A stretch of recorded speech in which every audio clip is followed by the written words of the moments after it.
Welcome हजुर सबैजनालाई नमस्कार। आज पनि घट्यो भनेर भन्न चाहिँ परेन। आज चाहिँ मार्केट लगभग 28 पोइन्टले बढेको छ। मार्केटमा राम्रो इन्गेजमेन्ट देखियो। लगभग लास्ट आवरमा चाहिँ एकदम राम्रो तरिकाले चाहिँ मार्केटमा मुभमेन्ट देख्न सक्यौँ हामीले है त। पार्टिसिपेसन राम्रो भएको रहेछ र प्राइस पनि बढिरहेछ, भोल्युम पनि बढ्दै क्रममा नै थियो र त्यसले चाहिँ प्राइसलाई इन्डेक्सलाई चाहिँ माथि लगेर क्लोज गरायो। 28 पोइन्टले चाहिँ पोजिटिभ भयो मार्केट र ओभरअल सबै इन्डेक्स नै पोजिटिभ देख्न सक्छौँ। र आज चाहिँ अब यो बढाइ चाहिँ कतिको निरन्तरताको हिसाबले चल्छ, कतिको निरन्तर चल्छ यो बढाइ, भोलिदेखि पर्सिदेखि नै फेरि बढेर तपाईँको मोमेन्टम राम्रो देखिरहेको छ कि केही करेक्सन हुनसक्छ। आजको यो लास्ट क्विक जुन अप ट्रेन्ड देखियो, अब तपाईँहरू केही एकदम सर्ट टर्मको लागि हुनुहुन्छ, हो सेल गर्न खोज्दै हुनुहुन्थ्यो हिजो, आज त रिकभरी दियो, अब भोलि के गर्नु पर्ला, कतै भोलिदेखि मार्केटले छोडेर जाने त होइन, यस्तो खालको कन्फ्युजनमा हुन्छ भने त्यो विषयमा कुराकानी गर्छौँ। सबै कुराहरू गर्छौँ त्यो विषयमा हामीले, र के कस्तो हुनसक्छ, मार्केट कसरी अगाडि बढ्न सक्छ र के कस्तो पोजिटिभिटी देखियो, हामीले कस्तो कस्तो सेक्टरमा चाहिँ इन्गेजमेन्ट देखिन सक्छ भन्ने कुराकानी गरौँ। र आजको केही 2-3वटा स्टकहरू हामीले पिक गरेको थियौँ, त्यो स्टकहरूको विषयमा पनि केही विश्लेषण गरौँ जुन आज हामीले बाई गरेको थियौँ, र भोलिको लागि पनि केही त्यो स्टकहरूमा इन्गेजमेन्ट हुनसक्छ। त्यसको लागि भिडियोहरू लास्टसम्म हेर्नु होला है त।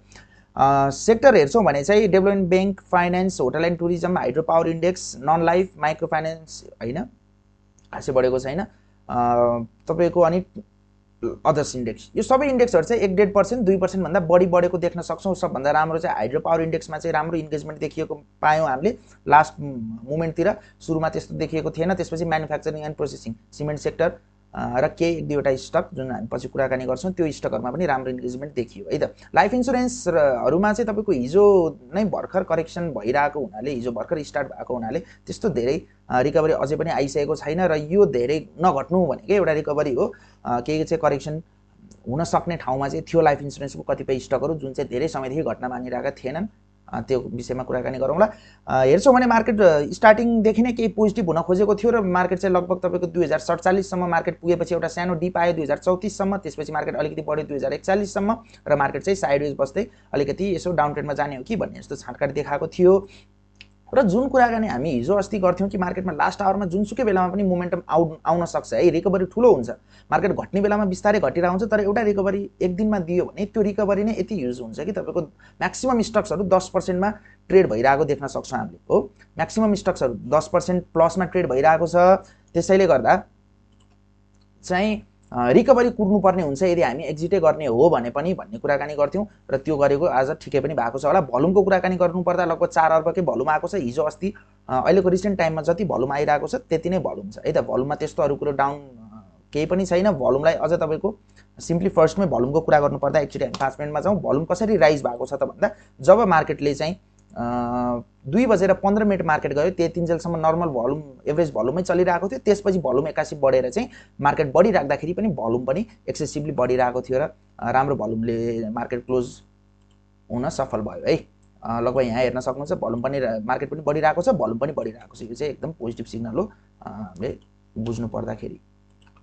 त्यसपछि हामी वान डेमै सिफ्ट हौँ मार्केटमा। अरू कुरा के देखियो भन्ने कुरा, जुन हाम्रो फिबोनाकीको लेभल थियो, मार्केट जति घट्छ यो बेलामा चाहिँ घटेको बेला एकुमुलेट गर्ने हो है। बढिरहेको बेलामा अब जस्तै आज बढेर तपाईँको लास्ट मोमेन्टतिर गएर चाहिँ हामी इन्ट्री गर्नुपर्ने हुँदैन थियो है त। त्यो गर्नु अलिकति केही रिस्की हुनसक्छ। किन पनि रिस्की हुनसक्छ त भन्दा, भोलि त्यसको मोमेन्ट कस्तो देखिन्छ भन्ने कुरा। यो त लास्ट मोमेन्टमा आएको एउटा रिकभरी हो। 81 तपाईँको डिमान्ड क्रिएट भएको, कतिको सस्टेन गर्छ भन्ने कुरा हो। त्यो सस्टेन लामो समयलाई गर्छ कि अथवा भोलि नै केही फेरि एउटा सेल गर्ने अपर्च्युनिटी दिएको हो भन्ने कुरा हेर्छौँ।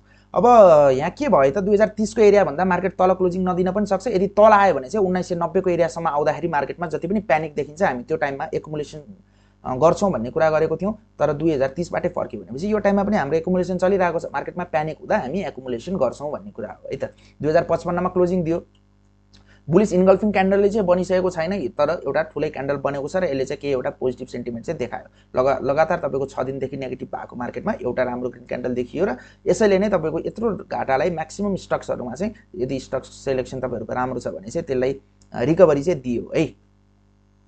भनेपछि अब हामीले यो 1990 को एरियासम्म अहिले एक्सपेक्ट गर्नु परेन। तर यदि यो बढिरहेको बेलामा हामीले यो टाइममा बाई गऱ्यौँ भने चाहिँ के था, मार्केट यो 6 दिन घटेको छ, मार्केट 6 दिन घटेर 12 दिन बढेको भएदेखि पो एकदम पोजिटिभ छ भन्न सक्थ्यौँ। अथवा 6 दिन घटेर 3-4 दिन 4-5 दिनै बढिसकेको भए पनि रिकभरी राम्रो भएको छ भन्छौँ।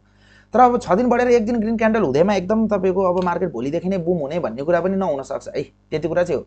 त्यसैले गर्दा यो बढिरहेको टाइममा चाहिँ हामीले धेरै बाई गर्न चाहिँ गइराख्दैनौँ, कि त मार्केटलाई स्टेबल हुन दिन्छौँ, यसरी कि त केही समय यहाँ खेलोस्, नभएदेखि चाहिँ कुनै पनि स्टक अथवा मार्केटमा राम्रो भोल्युमसहित तपाईको स्योरिटी हुनु पर्यो, कि कन्फर्मेसन चाहिँ आउनु पर्यो।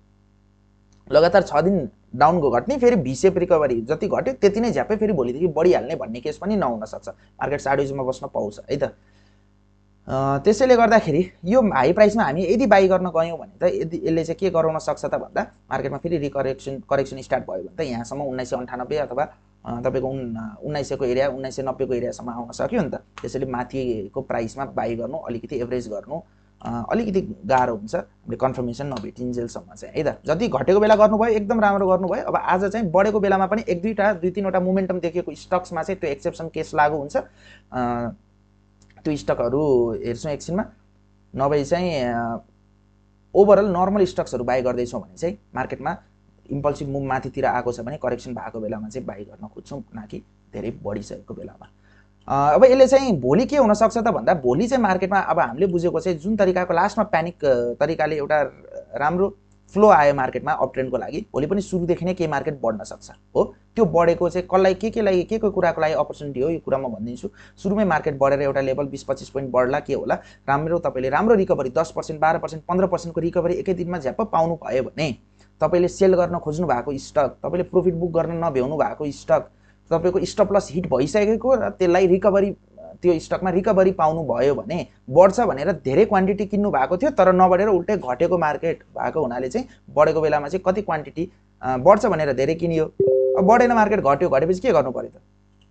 घटेपछि त हामीले फेरि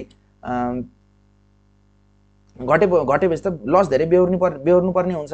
त्यसैले त्यो नहोस् भनेर चाहिँ यो रिकभरी आएको पनि हुनसक्छ मार्केटमा। यो टाइममा चाहिँ के रिस्क म्यानेज गर्नुपर्ने स्टक छ भने भोलि क्विक बढेको बेलामा रिस्क म्यानेजमेन्ट गर्न सक्नुहुन्छ, किनभने यसरी घट्ने लगातार फेरि यसरी नै बढेर जाने भन्ने मार्केटमा चान्सेस एकदम कम हुन्छ। भोलि पनि बढेकै टाइममा पाउनुभयो भने चाहिँ त्यो टाइम हो तपाईहरुको यदि सेल गर्ने हो भने चाहिँ है। त्यसपछि सर्टेन क्वान्टिटी, सबै टोटल एक्जिट हैन, सर्टेन क्वान्टिटी जुन किता चाहिँ घटाउन खोज्नु भएको छ त्यसमा मात्र। त्यसपछि मार्केट केही समय भोलि पनि केही सुरुमा बढेर अनि त्यसपछि मार्केट केही समय साइडवेज बस्न सक्छ र त्यसपछि मार्केटमा आउन लागेको मोमेन्टममा अनि बरु हामी बढ्ने बेलामा पनि बाइ गर्न सक्छौं। त्यो टाइममा हामीले बढ्ने बेला बाइ गर्ने भनेको है त। साइडवेज मार्केट चल्दाखेरि कसरी चल्छ, कन्सोलिडेसन के कसरी हुन्छ हेरौं, अथवा एक दुई दिन मार्केटलाई कुरेर बस्नु पर्ने पनि सक्छ। पोर्टफोलियो सबैको राम्रै छ होला, पोर्टफोलियो खाली बनाएर बस्नु भएको त छैन होला। टार्गेट हाम्रो अझै पनि अब यहाँबाट हिँडेको टार्गेट लगभग फर्स्ट टार्गेट 2150 हेरौं, यो एरियाबाट सप्लाई आउँछ कि आउँदैन। त्यसपछि हाम्रो टार्गेट अल्टिमेट टार्गेट भन्दा पनि यो 2230 को एरिया एउटा टार्गेट राख्छौं र मार्केटले त्यो एरियालाई पनि ब्रेक गरेर माथि जान पनि सक्छ। मार्केटको स्टेबिलिटी कस्तो हुन्छ त्यो कुरा हेर्नुपर्ने हुन्छ है। आरएसआई को कुरा गर्छौं भने लगभग 60 को एरियामा आरएसआई छ। यो भनेको ट्रेडिङको टाइममा यो एरियाबाट फर्किन खोज्नु भनेको एकदम राम्रो, यसले चाहिँ मार्केट ट्रेडेबल छ भन्ने कुरा देखाउँछ।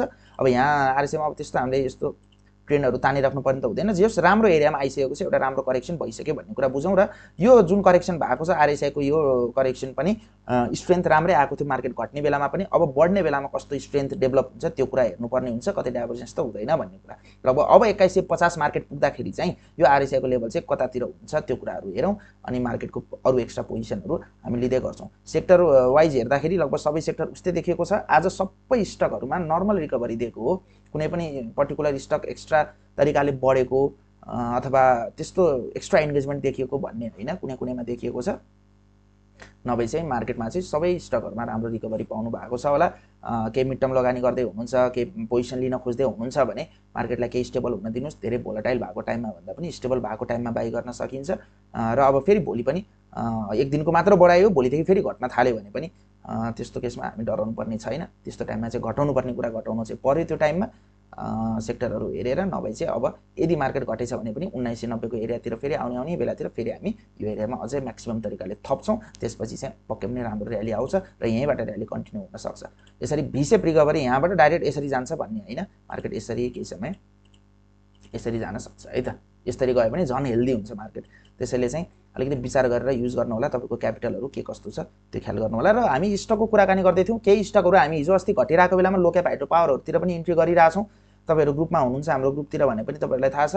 त्यसपछि हामी चाहिँ आज चाहिँ कस्तो देखिएको थियो त भन्दा के म्यानुफ्याक्चरिङ एन्ड प्रोसेसिङ सेक्टरको स्टक एउटा छ तपाईको सोना सिमेन्ट र अर्को छ तपाईको एसएमजेसी र अर्को अदर सेक्टरको चाहिँ एनआरएम। यो तीनटा स्टकमा चाहिँ को विषयमा मैले के कुरा भन्न चाहन्छु के देखेको छ त सोना सिमेन्ट सर्किट हान्यो यो त ठीक छ है सर्किट त हान्यो अब यो चाहिँ हामीले लगभग अब बिहान नै हेरेको स्टकहरु हो यो अब सर्किट हानेको छ लगभग तपाईको 5,70,000 किताको कारोबार पनि भएको छ यो स्टकमा के देखिएको थियो त भन्दा लगभग सुरुमै चाहिँ 4-5% हान्यो त्यतिखेर कसैलाई थाहा हुँदैन 4-5% बढिसकेपछि चाहिँ जुन तरिकाको इन्गेजमेन्ट यो स्टकमा देखिएको थियो एकदम राम्रो देखिएको थियो यो घट्न मानिराकै थिएन 5 मिनेटमा शिफ्ट भएर म तपाईलाई देखाइदिन्छु यसको डिटेलमा देखाउनु पर्दाखेरि सोना सिमेन्टको के छ त भन्दा मार्केट घटिन्जेलसम्म घट्यो ठीक छ यतिखेर डिस्ट्रिब्युसन भयो होला तर जब मार्केट आज बढ्न थाल्यो नि ल हेर्नुस् बढ्ने बेलामा के छ त जब ठुलो ठुलो तरिकाले मार्केट बढेको छ भोल्युम ठुलो ठुलो आएको छ मार्केटमा अलिकति सप्लाई आउने बेलामा के भएको छ त भोल्युम खासै धेरै आएको छैन है त भनेपछि बढ्ने बेलामा भोल्युम धेरै आइराछ र कस्तो हिसाबले आइराछ भन्दा एकैचोटी तपाईको त्यो एकुमुलेसन चाहिँ 25-30,000 किता 25-30,000 किता 25-30,000 किता जुन यो भोल्युम देख्नुहुन्छ नि यो बारहरु यो ग्रीन क्यान्डलहरु सबैमा 25-30,000 30-35,000 किताको चाहिँ एकुमुलेसन देख्न सक्छौं र यो लास्ट भोल्युममा पनि लास्ट 5 मिनेटमा तपाईको 30-35-40,000 किता चाहिँ लास्टमा बायर्स सेलर्सहरु बसिरहेका थिए त्यो चाहिँ एकैचोटी बाई गरेको देखियो र सर्किट हनाइएको देखियो भनेपछि यो त प्योर एकुमुलेसन हो यो सबै किता खाइएको हो यो यसमा कुनै पनि सप्लाई अथवा डम्प गर्नलाई देखिएको जस्तो देखिएको छैन यो स्टक यदि मैले अरु स्टकहरुसँग पनि तुलना गर्नुपर्ने हो भने जस यो राम्रो देखिएको छ भोलि पनि तपाईहरुले चाहिँ यदि पाइन्छ पाइदैन त्यो मैले भन्न सकिन तर अब यसको लागि चाहिँ हामीले टाइट स्टप लस राख्छौं हाम्रो स्टप लस टाइट हुन्छ भनेर हामीले ग्रुपतिर कुरा गरेको थियो 434 अथवा 433 को टाइट स्टप लस राखेर हामी इन्ट्री लिएको थियौं 5% जतिको हाम्रो रिस्क थियो तर अब आज सर्किट हान्यो भनेपछि हाम्रो रिस्क अब 0 हुन्छ हामीले यो रिस्कलाई चाहिँ पछि लगाएर ब्रेक इभन तिर राख्छौं मार्केटलाई पहिला स्टेबल हुन दिन्छौं केही कतातिरसम्म रिट्रेसमेन्ट आउँछ त्यसपछि स्टप लसलाई चाहिँ बढाएर लान्छौं एउटा स्टक यो भयो अर्को भयो एनआरएम भयो एनआरएम को सेक्टरको कुरा गर्नु पर्दाखेरि पनि सेम त्यही हो स्टप लस हाम्रो यसको यति हुन्छ लगभग 397 जतिको स्टप लस राखेर होल्ड गर्न सकियो यसमा पनि सेम मोमेन्टम छ है त अनि एसएमजीसी सोना जतिको अलि छैन तर मोमेन्टम छ अब फ्लोर शीट हेर्न त अझै बाँकी नै छ अझै आइसकेको छैन 8.7% ले बढेको छ सगरमाथा जलविद्युत कम्पनी पनि यो पनि त्यस्तै तरिकाको मोमेन्टम देखिएको थियो र राम्रो देखिएको छ भोल्युम पनि 2 लाख किताको आएको छ र यो पनि केही अलिकति ठूलै टार्गेट राख्न सकिने खालको स्टकमा पर्न सक्छ है त यस्तो 2-3 वटा मोमेन्टम भएको स्टक बाहेक अरु स्टकहरुमा चाहिँ नर्मल स्टकहरुमा चाहिँ धेरै बढेको टाइममा हामी इन्ट्री गर्न अलिकति डराएर गर्नुपर्ने हुन्छ किनभने त्यस्तोमा केही सप्लाई पनि पछि देखिन सक्छ यदि मार्केट थोरै पनि करेक्सनमा जाने जस्तो देखियो भने है त आजलाई यति नै भयो अरु कुराहरु हामी गर्दै गर्छौं च्यानललाई सब्स्क्राइब गरिदिनु होला हामी रेगुलर भिडियो चाहिँ अपडेट गरिराख्छौं युट्युबमा पनि जुन अब हामी पहिलेदेखि टिकटकमा चाहिँ थियौं है तपाईहरुलाई थाहा छ कि थाहा छैन कतिपय जना नयाँ पनि हुनुहुन्छ होला हामी टिकटकमा चाहिँ विगत लामो समयदेखि नै टिकटकमा थियौं र युट्युबमा अब रिसेन्टली नै हामी यतातिर जोइन भइरहेका छौं टाइम पनि मिलाएर फलो गर्नु होला टिकटकतिर पनि जोइन हुन सक्नुहुन्छ र केही क्वेशन्सहरु छ भने तल डिस्क्रिप्सनमा नम्बर छ होला त्यसमा पनि गर्न सक्नुहुन्छ ग्रुपहरुको लागि र क्लासेसहरुको लागि हस्त थ्यांक यू धन्यवाद अहिलेलाई एक्जिट भयो है त